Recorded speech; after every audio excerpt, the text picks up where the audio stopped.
চিংড়ি মাছের মালাইকারি বানানোর জন্য এখানে আমি একটা ছোট পেঁয়াজ, একটা ছোট টমেটো, দুটো কাঁচা লঙ্কা আর 3 কোয়া রসুন এখানে আমি ভেজে নিয়েছি।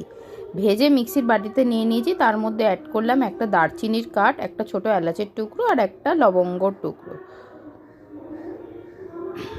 এবার দিলাম 1 চামচ আদা বাটা আর হাফ চামচ হলুদ গুঁড়ো। আমার যেহেতু চিংড়ি মাছের পরিমাণ কম, সেই জন্য আমি একটু কম পরিমাণে নিয়েছি। আর একটু নুন দিয়ে পুরো মশলাটা আমি বেটে নেব। কড়াইতে দিয়ে দিয়েছি আরও একটু সর্ষের তেল। সর্ষের তেলটা বেশ ভালো মতন গরম হয়ে গেছে। এবার আমি এর মধ্যে দিয়ে দেবো চিংড়ি মাছ। চিংড়ি মাছটা আগে থেকে নুন হলুদ মাখানো ছিল। এবার জাস্ট এটাকে একটু হালকা ফ্রাই করে নেব। মোটামুটি চিংড়ি মাছের কালারটা চেঞ্জ হয়ে গেছে, দেখেই বুঝতে পারছো। খুব বেশি ভাজার দরকার নেই।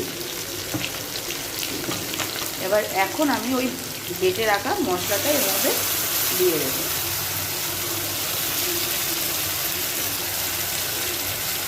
দিয়ে ভালো করে কিন্তু চিংড়ি মাছের সাথে মশলাটাকে কষাবো। একটু মিক্সির বাটিতে জল অ্যাড করলাম। এবার একটু লো মিডিয়াম ফ্লেমে এটাকে চাপা দিয়ে রাখবো 5 মিনিট মতো। আমার মশলা কষানো হয়ে গেছে।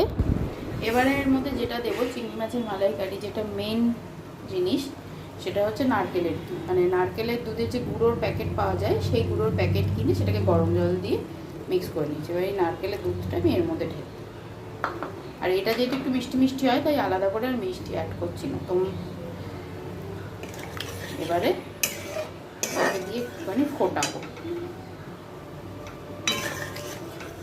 চিংড়ি মাছের মালাইকারি ফাইনাল লুক রেডি। ভিডিওটা কেমন লাগলো কমেন্ট করে জানিও। ভালো লাগলে লাইক আর শেয়ার করো। আজকের মতন বাই।